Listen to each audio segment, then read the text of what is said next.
एप्रैम के पहाड़ी देश के रामतैम सोपीम नाम नगर का निवासी एल्काना नाम पुरुष था। वह एप्रेमी था और सूप के पुत्र तोहू का परपोता, एलीहू का पोता और यरोहाम का पुत्र था। और उसके दो पत्नियां थीं, एक का तो नाम हन्ना और दूसरी का पनिन्ना था। और पनिन्ना के तो बालक हुए, परंतु हन्ना के कोई बालक न हुआ। वह पुरुष प्रति वर्ष अपने नगर से सेनाओं के यहोवा को दंडवत करने और मेलबलि चढ़ाने के लिए शीलो में जाता था, और वहां होप्नी और पीनहास नाम एली के दोनों पुत्र रहते थे, जो यहोवा के याजक थे। और जब जब एल्काना मेलबलि चढ़ाता था तब तब वह अपनी पत्नी पनिन्ना को और उसके सब बेटे बेटियों को दान दिया करता था। परंतु हन्ना को वह दूना दान दिया करता था, क्योंकि वह हन्ना से प्रीति रखता था, तो भी यहोवा ने उसकी कोख बंद कर रखी थी। परंतु उसकी सौत इस कारण से कि यहोवा ने उसकी कोख बंद कर रखी थी, उसे अत्यंत चिढ़ाकर कुढ़ाती रहती थी। और वह तो प्रति वर्ष ऐसा ही करता था, और जब हन्ना यहोवा के भवन को जाती थी तब पनिन्ना उसको चिढ़ाती थी। इसलिए वह रोती और खाना न खाती थी। इसलिए उसके पति एल्काना ने उससे कहा, हे हन्ना, तू क्यों रोती है और खाना क्यों नहीं खाती, और मेरा मन क्यों उदास है? क्या तेरे लिए मैं 10 बेटों से भी अच्छा नहीं हूं? तब शीलो में खाने और पीने के बाद हन्ना उठी, और यहोवा के मंदिर के चौखट के एक अलंग के पास एली याजक कुर्सी पर बैठा हुआ था। और यह मन में व्याकुल होकर यहोवा से प्रार्थना करने और बिलख बिलख कर रोने लगी।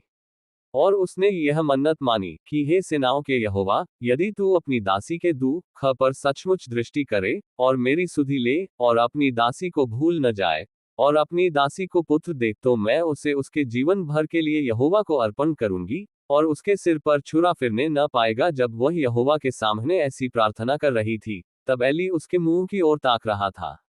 हन्ना मन ही मन कह रही थी, उसके होंठ तो हिलते थे परंतु उसका शब्द न सुन पड़ता था, इसलिए एली ने समझा कि वह नशे में है। तब एली ने उससे कहा, तू कब तक नशे में रहेगी?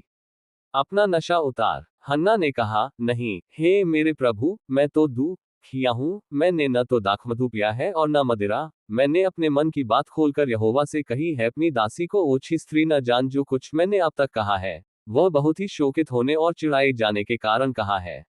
एली ने कहा, कुशल से चली जा, इस्राएल का परमेश्वर तुझे मन चाहा वर दे। उसे ने कहा, तेरी दासी तेरी दृष्टि में अनुग्रह पाए। तब वह स्त्री चली गई और खाना खाया, और उसका मुंह फिर उदास न रहा। बिहान को वे सवेरे उठ यहोवा को दंडवत करके रामा में अपने घर लौट गए। और एल्काना अपनी स्त्री हन्ना के पास गया, और यहोवा ने उसकी सुधि ली। तब हन्ना गर्भवती हुई और समय पर उसके एक पुत्र हुआ, और उसका नाम शमूएल रखा, क्योंकि वह कहने लगी, मैंने यहोवा से मांगकर इसे पाया है।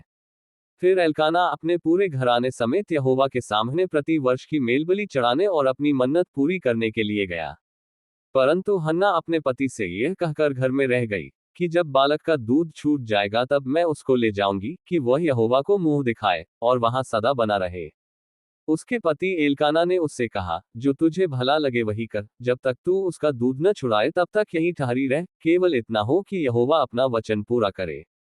इसलिए वह स्त्री वहीं घर पर रह गई और अपने पुत्र के दूध छूटने के समय तक उसको पिलाती रही। जब उसने उसका दूध छुड़ाया तब वह उसको संग ले गई, और 3 बछड़े और ऐपा भर आटा और कुप्पी भर दाखमधु भी ले गई, और उस लड़के को शीलो में यहोवा के भवन में पहुंचा दिया। उस समय वह लड़का ही था।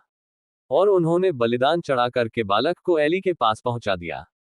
तब हन्ना ने कहा, हे मेरे प्रभु, तेरे जीवन की शपथ, हे मेरे प्रभु, मैं वही स्त्री हूं जो तेरे पास यहीं खड़ी होकर यहोवा से प्रार्थना करती थी।